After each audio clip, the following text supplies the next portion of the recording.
जब फूलों की घाटी में बारूद की गंध आने लगे, जब छुट्टियों की मस्तियाँ बारूद में बदल जाए, तो समझ लीजिए कि आतंक ने एक बार फिर इंसानियत को जख्मी कर दिया है। 22 अप्रैल 2025 को पहलगाम की खूबसूरत वादियों में कुछ ऐसा ही हुआ। गोलियों की गूंज ने परिंदों की चहचहाहट तक को डरा दिया। क्या ये हमला सिर्फ एक आतंकी वारदात थी या बड़ी साजिश की प्लानिंग?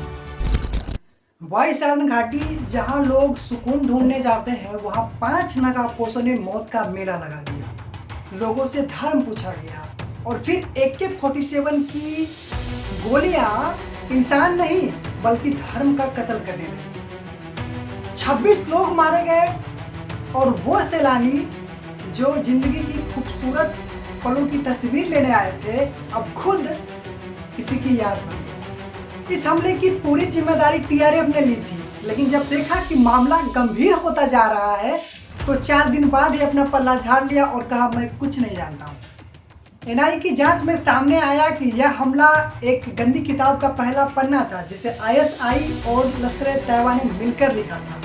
मास्टरमाइंड हाशिम मूसा, जिसने वर्दी पहनकर देश की सेवा की, लेकिन अब काले झंडे के नीचे खून बहा रहा था। भारत का जवाबी हमला, अब पाकिस्तान से आयात बंद, अब पाकिस्तान के साथ किसी भी प्रकार का व्यापार नहीं होगा। बंदरगाहों को बंद कर दिया गया, पाकिस्तान नागरिकों के वीजा को रद्द कर दिया गया। भारत के द्वारा सबसे बड़ा झटका पाकिस्तान को तब लगा जब सिंधु जल संधि को बंद कर दिया गया, और इसमें हम कामयाब भी हो गए। हमने पाकिस्तान के 90% पानी को रोक दिया, जो कि अब भारत में बह रहा है।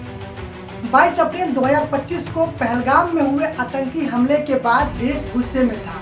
इसमें कई निर्दोष लोग मारे गए और भारत को इसका जवाब देना ही था। 6 मई की सुबह में भारत ने ऑपरेशन सिंदूर के तहत पाकिस्तान और पाकिस्तान अधिकृत कश्मीर POK में 9 आतंकवादी ठिकानों को टारगेट किया।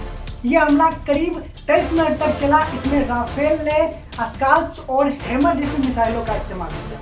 भारत ने जिन 9 आतंकी ठिकानों को टारगेट किया वे इस प्रकार है। पहला, बहावलपुर, जैश-ए-मोहम्मद का मुख्यालय। दूसरा, मुरीद के लश्कर-ए-तैयबा का ठिकाना। तीसरा, मुजफ्फराबाद, सैयदना बिलाल कैंप। और फिर कोटली, भिम्बर, अहमदपुर ईस्ट, सियालकोट, टेढ़ाकला और तरीब। इन सभी जगहों पर आतंकवादी संगठनों के ट्रेनिंग और ऑपरेशन गतिविधियां चल रही थी। पाकिस्तान ने इन हमलों को युद्ध की कार्रवाई बताई और जवाबी फायरिंग की, जिसमें 3 भारतीय लोगों की जान गई। पाक सेना ने यह भी दावा किया कि उन्होंने 5 भारतीय फाइटर जेट्स को मार गिराया है, लेकिन भारत सरकार और अंतर्राष्ट्रीय सैटेलाइट रिपोर्ट ने इसे गलत साबित किया।